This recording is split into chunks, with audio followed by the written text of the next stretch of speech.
Hello everyone, welcome back to Weighing In, the League of Legends talk show, and we've got another absolutely stacked off-season episode for you. There have been so many massive trades coming in that this episode is going to move fast and be action-packed, so we can try and fit it all into just over an hour. So stay tuned, this one's going to be great. I'm Josh, your host as always, joined by my constant co-host Ollie. How are you doing on this fine, slightly cold and dark Thursday evening in the United Kingdom? I'm doing okay, Josh. We've had so much news, so many announcements that have been confirmed since the last episode. So I'm really excited. I've been keeping an eye on all of them, and I can't wait to get in. But it is, as you said, it's a cold, dark night, but we've got plenty of league news to keep ourselves occupied with. That's very true. And like I said, this is going to be just more off-season news. We don't even have time to talk about pre-season at the moment because the pre-LCS and LEC times have just been moving so phenomenally fast. And we're going to start with the LCS, which has arguably seen some of the biggest changes and the biggest shockwaves coming in the last couple of days. Would you prefer to start with the new players or the players that are leaving us, Ollie? I would start with the new players because I think there's been some huge announcements, especially recently with things that people have been speculating, and we talked about them last week. Lots of things have just been confirmed. So I say we start with the new players that have been confirmed. Yeah, and one of the biggest ones coming into today, literally hours before we recorded this one, was Perkz finally being confirmed for Cloud9 as their new mid laner, coming back to play with one of his old teammates, Sven, and his old teammate, now coach, Mithy. This is a super interesting lineup. What's your opinion on Perkz moving to Cloud9? I think this is a huge move for both Cloud9 and Perkz. I'm not expecting amazing things from the beginning of the season. What I'm pretty much expecting is obviously Perkz coming straight out of the ADC role for playing on Cloud9 mid lane. I'm expecting him to have a rough start maybe to the beginning of the season and then have a super strong end. That's just my prediction anyway. That's really interesting. And why do you say a rough start? Who do you think out of the other LCS mid laners is going to be able to challenge him? Especially just considering he might be a little bit rusty on his mid lane play. I think someone like Power of Evil and Jensen, those people who have been playing in mid lane for a long time now and they haven't really explored any other roles, I think they're going to maybe get the better of him to begin with. But I have been watching a lot of Perkz stream recently and he has been playing pretty well in mid, so it could be whatever happens, but I am expecting maybe just some teething issues at the beginning considering he's new to NA and new to the role, not new to the role but coming back. I'm expecting some teething issues, but I think they'll have a really strong mid to end of the season. That's super interesting. I actually think it's going to be the opposite of that. I think he's going to come in and absolutely slap. I get the idea that he's moving away from the AD carry position where he spent most of the last couple of years, but we saw how quickly he was able to adapt to being back in the mid lane when him and Caps switched and he was back in the mid lane in spring. There was none of this delay, this lag that you're worried about. I think this guy is going to come out and absolutely slap. Yes, there are some good mid laners in the LCS, but none of them have been as good and as aggressive as Perkz has ever been. You're not wrong at all. I think Perkz is really a standout mid laner. Like you said, being that super aggressive player, I think that's something Cloud9 have been looking for as well. Obviously, having Niski before, not the best mid laner. Bringing Perkz in, I think, is pretty much just a huge addition for them, something that they've been looking for so long. And I think that the other side of that is also the intangibles that Perkz brings, the leadership qualities which he's shown throughout his time at G2, being there for so long, bringing great players and making great teams with great players and with some not as amazing players. It really does seem like this guy is someone who'll be able to bring the team together in a way that not a lot of players can do. And I think that's especially important when you look at a new top laner for the team in the form of Fudge and Blabber, who is still relatively new to the scene, having only spent a year, and before that a few games in the LCS. Yeah, I agree, and I think especially with their new coaching staff as well, Rainover and Miffy coming in, I think that's going to be huge. Especially Miffy, I think he'll have lots of knowledge to impart on Perkz, and also I think Perkz is someone who is super. I wouldn't say obedient, but he kind of knows his role on a team, and if his coach tells him to do something, he'll do it. And I think that is super important for a player to be able to take knowledge from your coach, listen to them, understand them. I think Perkz has always been amazing at that. Yeah, I definitely agree. I think that he will almost be like a player coach or a player team leader in this team, really making sure that all of the players are really paying attention to Rainover and Miffy and driving forward the team in a single direction. And that's something that we've seen from Cloud9 in the past. And so if that keeps happening with what is essentially just last year's lineup, but better, I don't see why they wouldn't come in as one of, if not the heavy favourites for the spring season. Yeah, I'd definitely say they are 100% one of the favourites for this spring split, if not the favourites ultimately. But I think it will be really, really interesting. I think those first few games that we see from Cloud9 are going to be very telling of what's to come. Yeah, I definitely agree. And I'm so excited now to see Perkz, this superstar from the LEC, come over in the prime of his career and to give some of these other kind of more passive mid laners in the LCS a run for their money. I think it's going to be absolutely incredible to watch. This isn't something we get to see as an LCS fan very often. So I want to see some of these big European style mid lane fights. I need some action, and if that doesn't kind of come through in these games, it's going to be really disappointing. Yeah, I'm definitely expecting a lot of high progression from Perkz, which is something he's been known for in both ADC and the mid lane. So I'm really looking forward to seeing his playstyle and how the other mid laners kind of adapt to this. Because I think right now, or at least last split, there wasn't too many aggressive mid laners other than someone like Bjergsen, who knew he could just shit on everyone else. So it will be exciting to see that more aggressive style of mid lane play. Yeah, absolutely, and it'll be brilliant to see these new super teams line up in the 2021 season.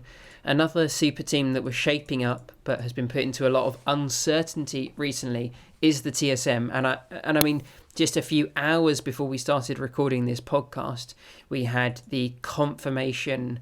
Well, yeah. Let's talk about TSM as a whole, actually, and let's go with the first thing that was announced, actually, which isn't the acquisition, but rather the retirement of Doublelift, one of the most successful North American players of all time. Give me your initial gut reaction to this, Ollie.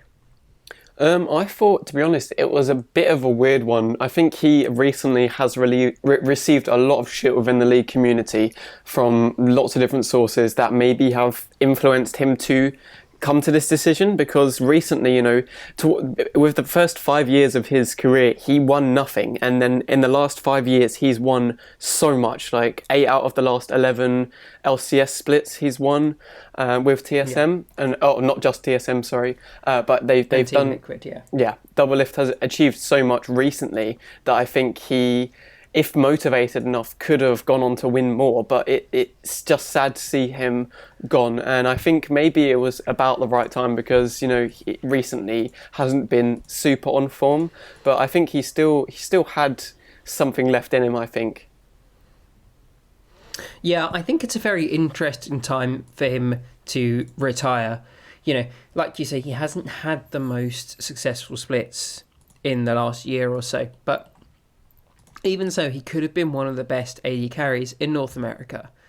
However, I do think that it's not a bad time for him to retire. Yeah, no, sorry. It's leaving on a slightly higher note than maybe he would have otherwise if he had stuck around and continued on his decline. At least that this way he goes out with more of the memories that he has of being a true success in the North American LCS.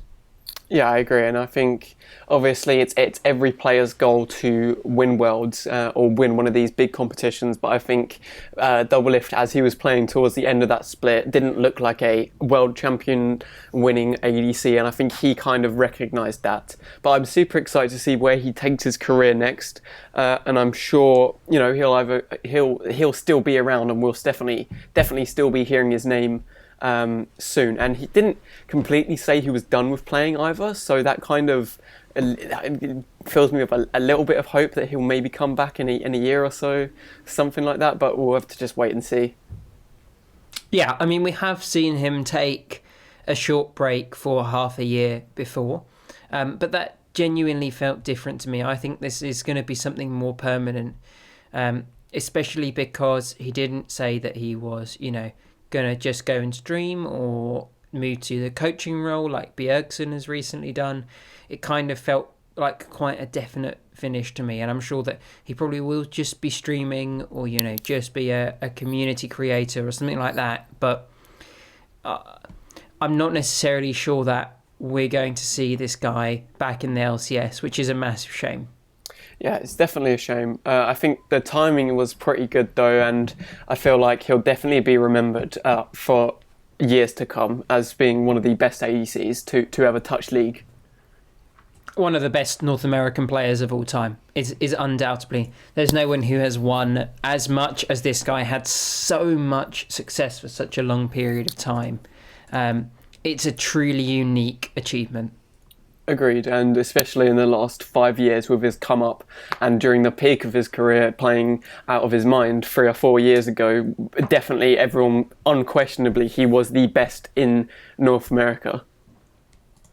Yeah, definitely, and that's one side of the TSM coin for just today is the incredible thing, because, I don't know, we're recording this at 7:44 in the UK, and I think maybe an hour or an hour and a half ago, it was confirmed by TSM that Swordart, the support from Suning, one of the finalist teams in this year's World Championships, would be coming to TSM for a rumoured $6 million contract over 2 years, making him the highest paid North American League of Legends pro.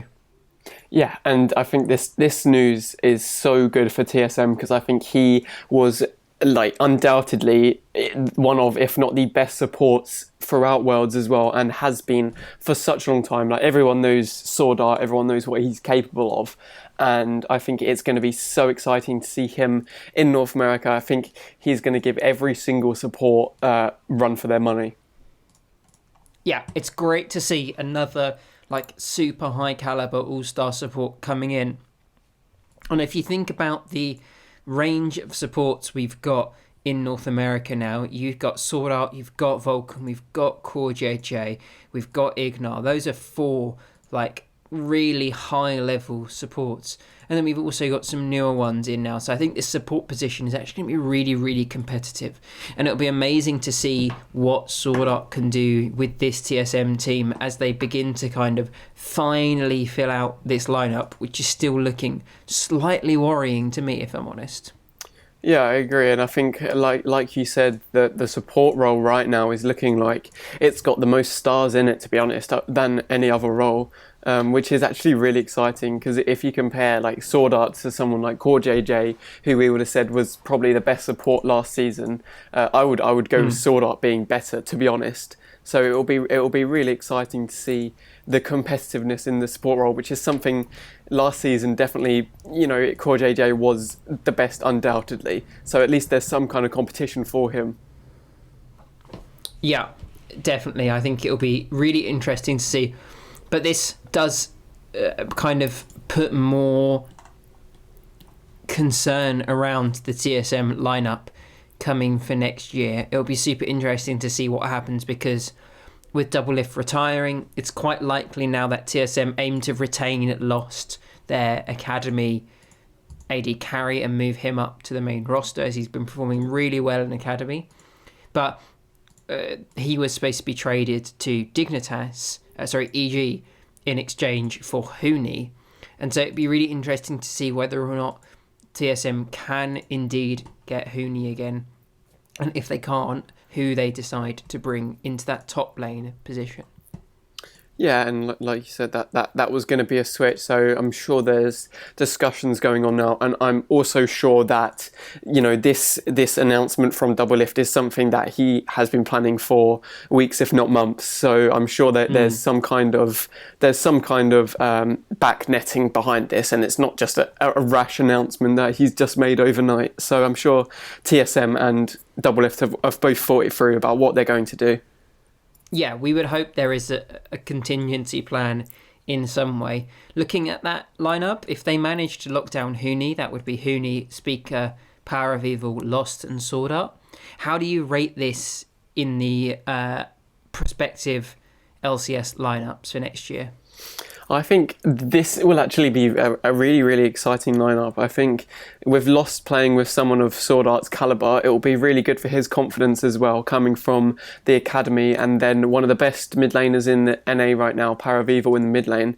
I think this team is looking really, really good. I mean, Huni, I wouldn't say he is an amazing top laner. For me personally, I wouldn't say he's one of the best, but also, with the rest of the team, Speaker and Jungle having a great season last season, this team is shaping up really, really nicely. Yeah, I think it'll be super interesting to kind of see, because this is a team that's got lots of individually good players. I'm just interested to see how they all kind of fit together and what direction this team wants to go, because we've seen Huni be really aggressive in the past. We've seen Power of Evil demand more resources and play for himself. And now what is basically an all-star bot lane with simply just the Swordart, regardless of which AD carrier they play. Where is Speaker going to go? How does he navigate this map? It'll be a really difficult position for someone who's still quite a young player. Yeah, agreed. And I think for Speaker particularly, I think he'll be looking towards that top lane to kind of put all of his resources in, because the other lanes are looking so strong right now with Power of Evil and Swordart in the bot as well. Yeah, I mean, that will be seen, and hopefully we'll get a confirmation of the final couple of positions on TSM in the next couple of weeks, because we do consider this team to be one of the top three, but if they can't secure a genuinely good top laner, it does become worrying as to whether or not they will be able to maintain a top three position, or whether a team like 100 Thieves with their lineup, which is now all confirmed, could maybe break into that top three and knock TSM down to fourth. Yeah, exactly. And I think top lane right now for both the LEC and the LCS is one of the most highly. It looks like there's a huge skill cap with top lane. It seems you've got some incredible names from the LCS playing this year in top lane, like Alfari, Someday, Licorice, Impact, and I mean I would have said Finn, but I wouldn't say he is a top. But you've got some really big names there who are definitely, if you don't get someone great in that top lane, it's going to be a struggle.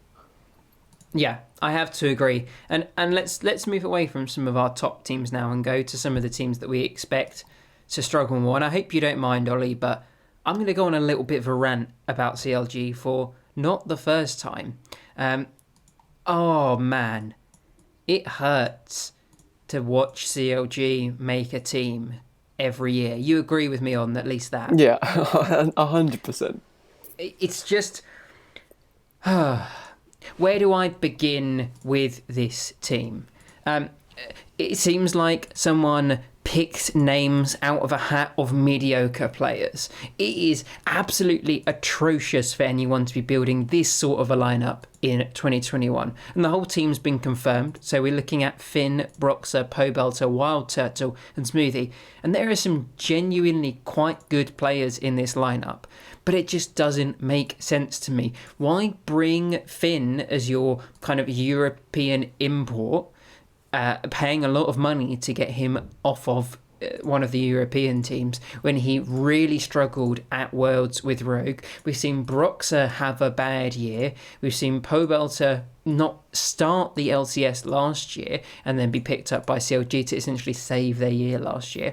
Wild Turtle is the only good piece on this team, in my opinion, having had a really good year with FlyQuest, but FlyQuest unfortunately letting him go, and keeping Smoothie, who had a bad year with TSM before he was picked up by CLG, and then CLG picked him up, saying that he would fix their communication issues, which is the exact opposite of what he's known for. This team as a whole just doesn't seem to work. No one is a star player on this team, and there are some real weak links, and I have no idea how they're going to work together. I have to 100% agree with you, and honestly, it kind of, to me, it doesn't really make any sense whatsoever as to why they've done this, because if you look at the free agents right now for, like, just for the top lane, for example, and like you said, CLG bought out Finn from Rogue for a considerable amount of money, and then when you look at the free agents, you have people like Solo there, who had great success last year with FlyQuest. You have Haunter on the free agents, and then going over to jungle, you have people or Shadow. Or just to add on top of that, in the top lane role, if you want to build a slightly cheaper team, why not invest in someone like Tony Top, who has been really, really good in the collegiate and the amateur scene? Bring him in. He's going to be super cheap. It just doesn't make any sense. Agreed. At all. And I think it's for me, it's so frustrating because there's so many. They could have done anything else other than make this team, like you said, of pretty much just washed up old pros, these NA veterans who have been in the scene for such a long time. Well, barring Finn, obviously. It just seems so confusing to me as to why they wouldn't just pick up maybe a team from their academy team, importing some players, or looking at that free agents list and, you know, seeing, okay, these guys are actually really good. There's some good options here, but you know, they bought Finn out and they've got Broxer. Those two, for me especially, the ones that I just simply can't wrap my head around.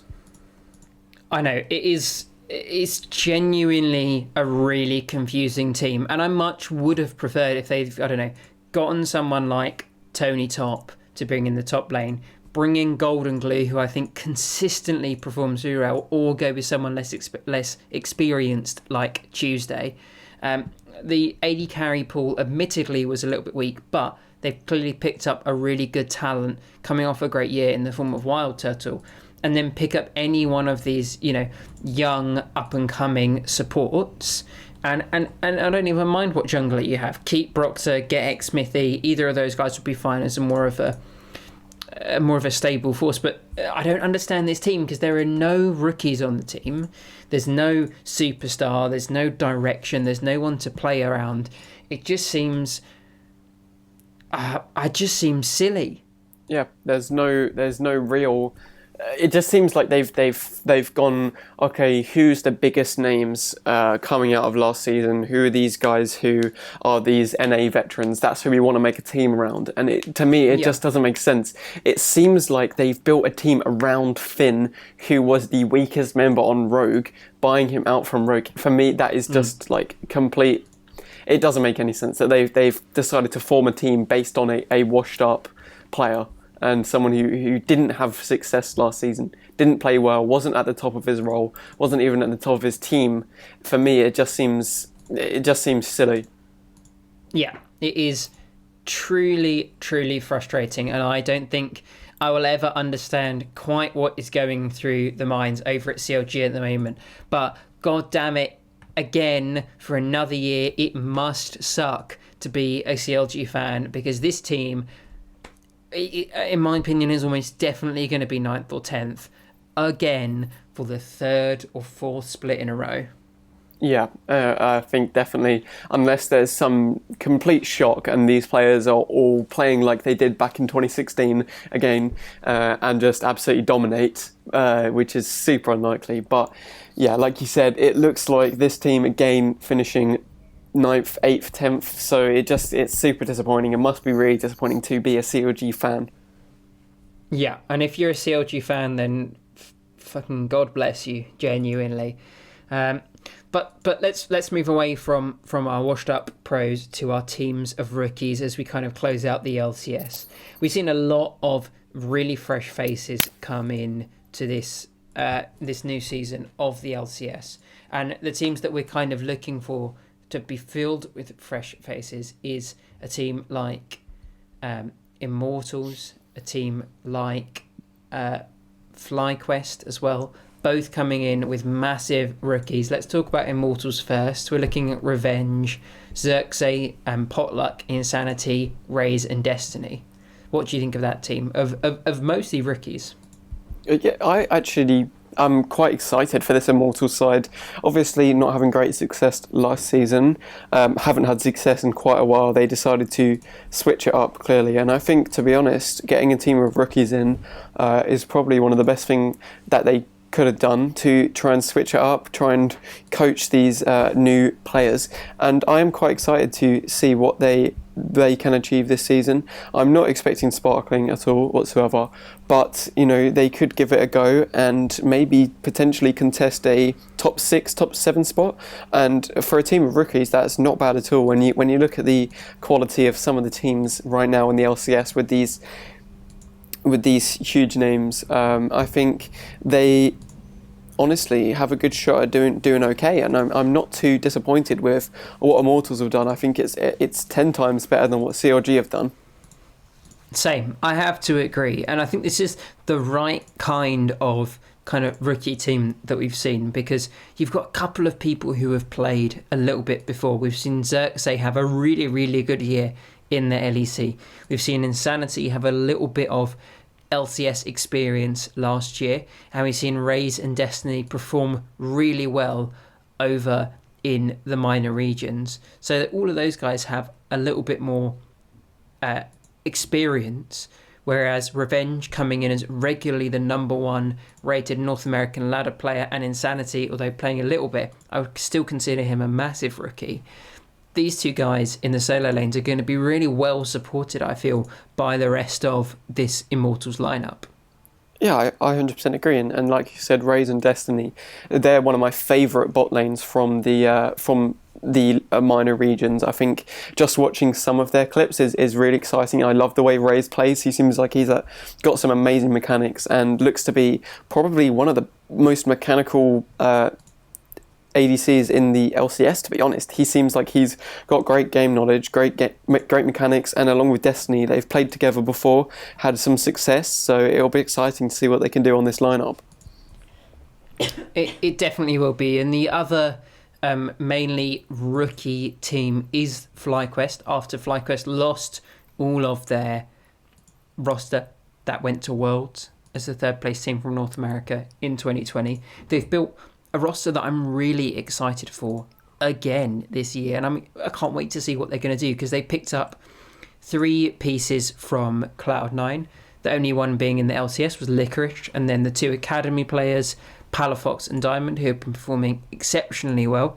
Jose Diodo coming in as the jungler, having seen him on Rainbow 7 in the play-in station of Worlds. And then Johnson, another rookie, I would consider, having only played 1 season in the LCS on Dignitas, which was a really difficult situation for him. This is another great team, actually, who I think are going to perform surprisingly well and show off some of the North American rookie talent that hasn't been given a chance yet. I agree. I think this decision making by FlyQuest, after inevitably they were going to lose some of their players due to the success that they had last season, and those players wanting to explore other options, I think they've made the best out of that situation, and they've signed some amazing players. Like, for me, just for example, Jose Diodo, one of my favourite junglers at Worlds to watch, to be honest. I think he was insanely mechanical and got so much props from casters and players alike at Worlds. And someone like Johnson, again, one of the most mechanical ADCs that we've seen. And for me, I think that's really important, playing as an ADC. And Licorice, again, a great top laner. And then those 2 academy players, I'm going to be honest, I don't know an awful lot about them, but from what I've seen, they seem pretty capable. So Palafox, Diamond is really good, and I'm excited to see him. But the real star from that deal with Cloud9 is Palafox. He has performed so exceptionally well in the academy for so long. It's amazing to see this guy finally be given the chance that I think he really deserves. And I think when we're looking at that mid lane role, we've got some of the superstars. We've got our Perkz, we've got our Power of Evil, we've got our Jensen, but it genuinely wouldn't surprise me if Palafox is coming up as the 4th best mid in the 2021 season. I think this guy is going to absolutely slap. Well, there you go. As I said, I don't know an awful lot about him, but I'll be definitely keeping an eye out for him if that's what you think of him, and I trust you. So I'm really excited for this young talent coming out of the mid lane, and I think that he'll play amazingly well with that aggressive style that we saw Jose Diodo bring, and I think that Licorice will be the calming and the guiding force for this team. And I also think there's going to be a lot of inbuilt synergy in this team from the start.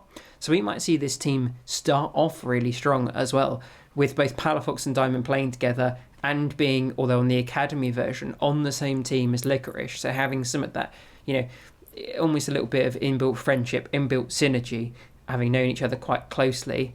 I think this team could be one of the ones that performs really well right from the start. Yeah, and that's something which is really important. Getting off to a good start in the season has always been something that's been a high priority for loads of teams. And like you said, I think this team especially looks like they'll get off to a good start, whereas some of the other teams being so fresh, none of them have really ever played together before. For some of these teams, it might have some teething issues to begin with, and hopefully the Immortals lineup can capitalise on that. And welcome back. We're now going to be looking at the LEC teams. And where would you like to be in, Ollie? Because there have been some really big moves again over the pond in the LEC. Yeah, so one of the ones, obviously, I mean, we started off the LCS talking about that big move. Let's just begin talking about the LEC with probably the biggest move that has actually happened during the off-season, I would say, and that is Rekkles going to G2. Oof, yeah. I don't know about the biggest. I still think that Perkz to Cloud9 is a bigger move, just when you think about him moving regions and leaving a super successful team, having won so many back-to-back LET titles. But goddamn, Rekkles to G2 is pretty fucking crazy, if you'll excuse my language. He is the best AD carry now in the LEC by far, and this really does turn G2 into a super team of insane proportions. And I mean that because although this team may or may not be as strong as the G2 from 2020, the fact that Fnatic now don't have Rekkles makes Fnatic so much weaker, in my opinion.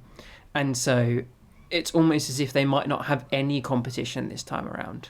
Yeah, agreed. And literally just looking at their lineup, they have pretty much the best players from the LEC in every single slot, except for maybe Jankos in jungle. I'm sure some people would contest that, but yeah, other than that, it looks like they've pretty much got the best player for player team, and that is something super exciting. And obviously, Caps, Rekkles, Mickey X have played together before, and also obviously Wonder, Jankos, Caps, and Mickey have been playing together for a while. So I think this move from Rekkles was just the perfect timing, and probably the perfect move for him to further progress his career, because we all know Rekkles' goal to win Worlds has obviously been the thing he's been saying since he pretty much started his career, and I think with this team they actually have a really, really good shot at it.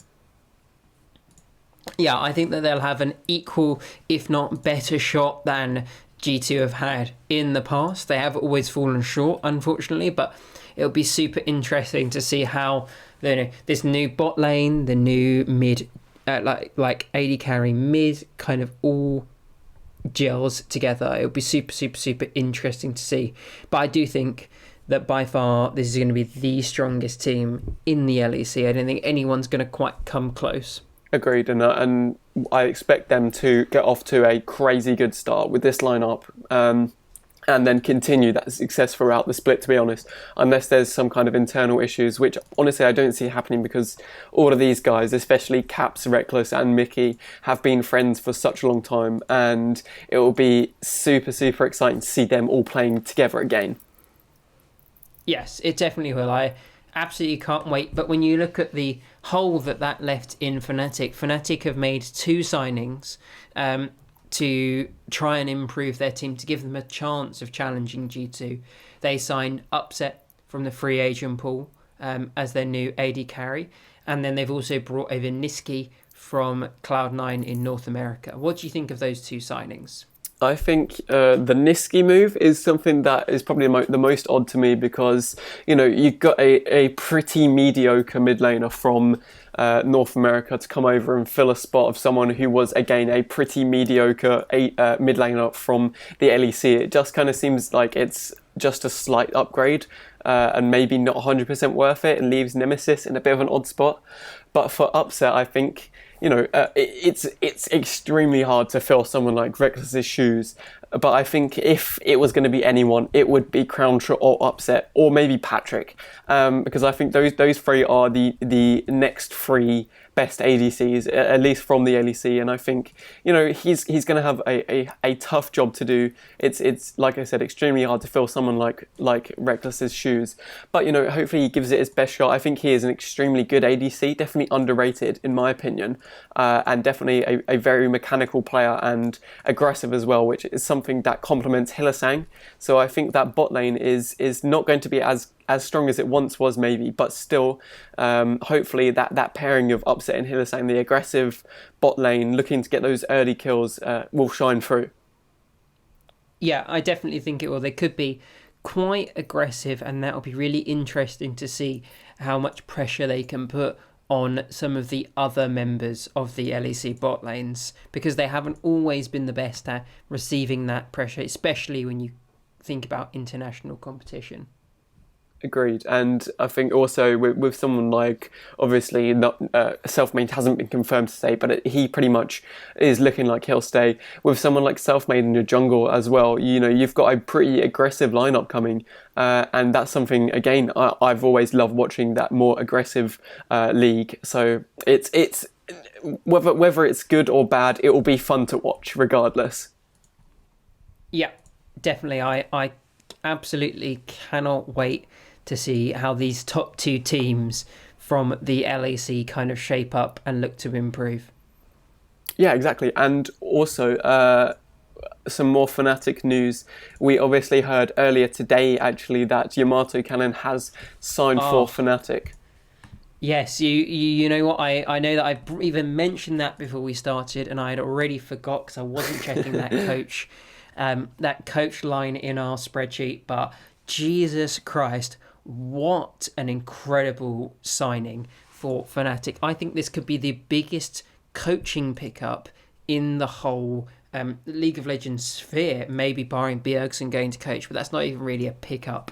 Like, Yamato Cannon, I think, is one of the most underrated both analysts and leaders in the whole of the LEC. I think this guy has a great understanding of the fundamentals of what makes a successful LEC team and how that you can convey that to players. And nothing was shown more when he was working with Vitality, with H2K, taking these lineups who weren't full of superstars, who weren't even full of the best players in their roles, and carrying them to really, really high highs. You think about Vitality, who made it to, I think, quarterfinals of Worlds or something. It's absolutely insane how well this team's done. Yeah, behind this guy. Yeah, I 100% have to agree with you. I think he is probably one of my favourite. He was definitely one of my favourite analysts, and then going over to Korea to be a coach, one of the first analysts turned coaches as well, which is always really exciting to see someone change their line, well, not line of work, but change their role within that line of work. Super exciting to see. And like you said, I think he has had success being a coach for a while now, especially in Korea.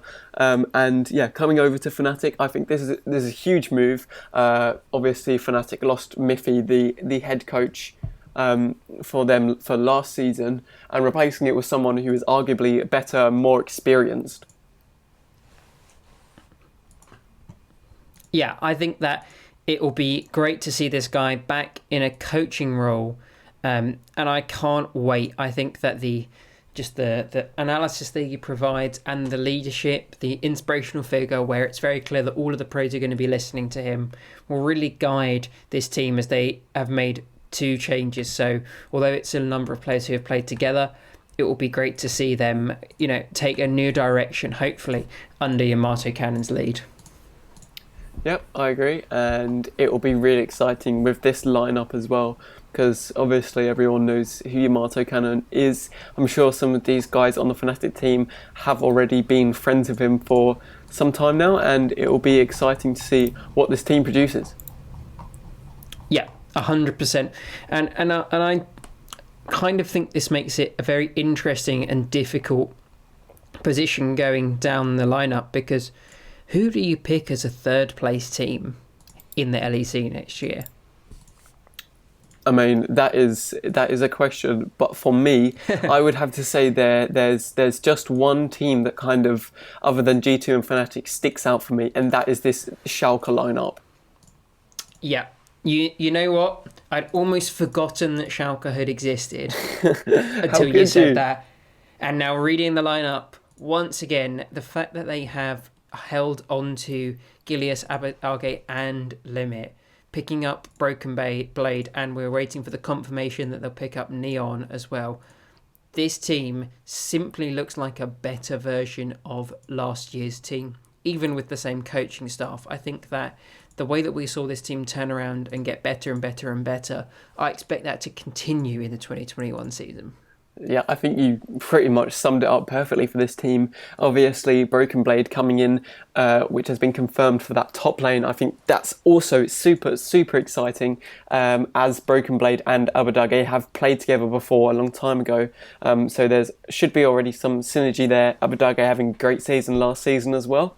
And obviously Broken Blade having great success with TSM at the end of the season. And Gilius also being remarked as one of the best junglers for last season as well. I think this team looks absolutely stacked, and I'm super excited to watch them. And also, just a side note, also super excited to watch Broken Blade versus Armut, which is something that everyone wanted to see during Worlds, and finally we are going to get to see it in the LEC, which is I mean, who would have thought that these two players would have both been in the LEC this season? That is very true. The landscape of League of Legends esports has changed so drastically in the 2020 off season. I don't think anyone could have predicted any of these. I do kind of want to put another team up who might be challenging for that third position. Why do you think Schalke is going to be so much better than a team like Rogue? I just think that Schalke, obviously coming off last season, having that big run, their wonder run, obviously, it just feels to me as though they've had everything falling in their favour, and especially during this off-season, it seems that they are one of the teams, one of the few teams who have had like no real issues with picking up these players. And like you said, Rogue do have a really, really exciting lineup, and I'm sure we'll go into details about that. But for me, this Schalke lineup just seems extraordinary, and having a great season last season. Obviously, Rogue had a good season as well, but they seem to kind of falter off towards the end of last season, so that could come into play.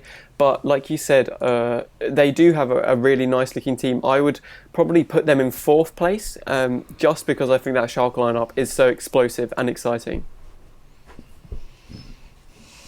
Yeah, I have to say, I do think that you might have convinced me on the Schalke just from the excitement fact, but I do think that Rogue are going to really, really be a close 4th place, because they took what was a really strong core, and I think they've only made upgrades.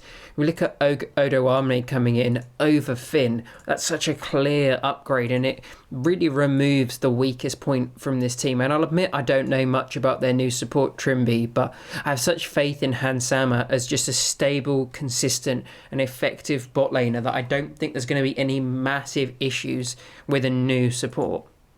Yeah, no, I think that's pretty much summed it up really nicely. I think they have a really nice looking team. Hansama, for me, last season was one of the best performing ADCs. Larson also, I wouldn't say he's one of the best mid laners, but had a very consistent season last season, and I think that's something that's important.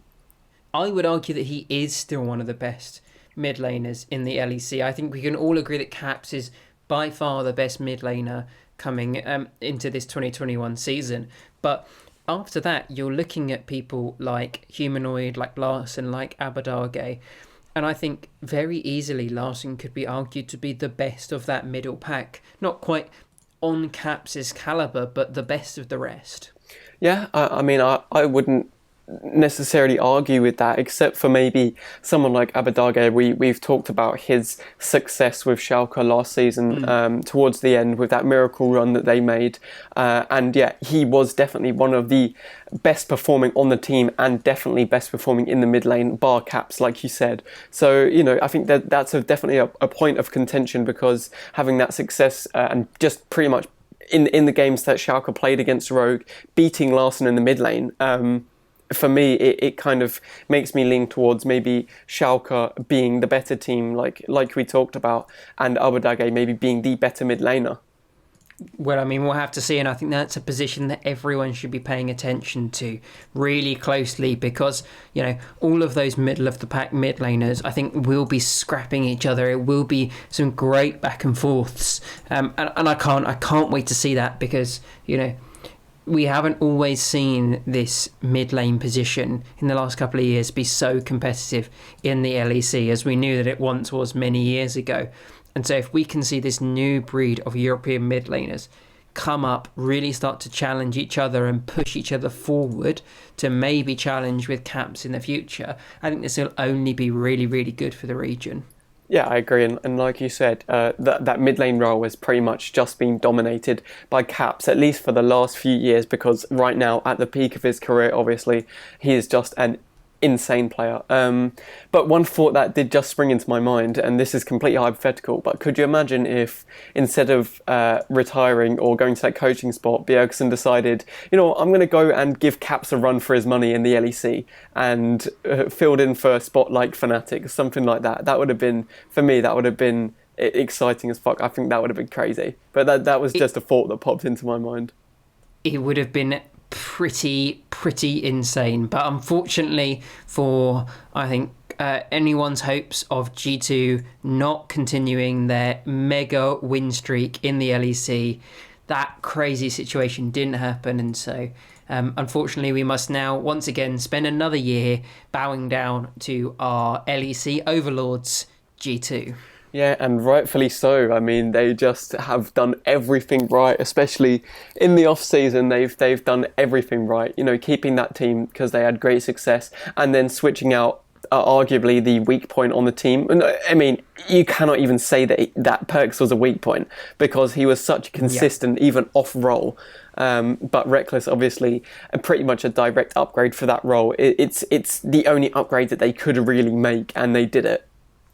Yeah, no, I have to agree, and I think that almost brings us to the end of this LEC portion of the show, because although we could go on to talk about teams like XL, Misfits, Mad Lions, and Vitality, the simple fact is that they have either announced just one of their new players or none of their new players, and I really don't want to speculate too much on those, because we've seen how much can change in just 1 week, and we may be looking at totally different teams on paper next week.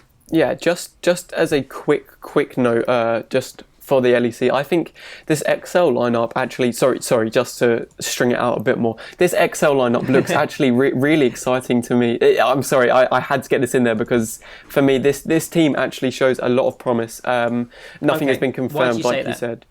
Because I think, I'm not sure how much you know about these guys, but Chekolad, one of the best in his region, and had great success last season with his team.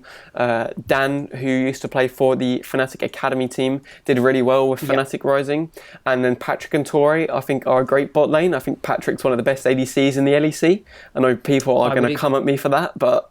No, I would agree. I think that behind Rekkles, behind Upset, behind Perkz, I think that he is in that middle, like towards the top of the middle of the pack with, your Kobes, your Hansammers, and Kazi. I think he's definitely in there. Yeah, I agree. I think he's one of the most mechanical and has the best mechanics of those kind of mid-table team ADCs. So hopefully this team can shine. But nothing has been confirmed, like I said. Hopefully next week we'll have some more news on that. Yes, hopefully. I think that we really are seeing the final signings kind of being picked up, being made, contracts being sorted, and we're also seeing a lot from over the pond in the LCK. And so I think for next week's episode, we will be kind of wrapping up the LCS and LEC roster moves, and also be looking for a deep dive into the LCK roster moves, as I've been following them very lightly because it's quite hard to when a lot of the announcements are in Korean, but damn, some of the new rosters for the LCK slap. So expect the final moves for the LCS and LEC to be confirmed next week, and a deep dive for the LCK. But for this show, that's all we have. Thank you so much for listening. Please subscribe or follow on whatever platform you're listening or watching this. And we will speak to you all next week for more off-season madness.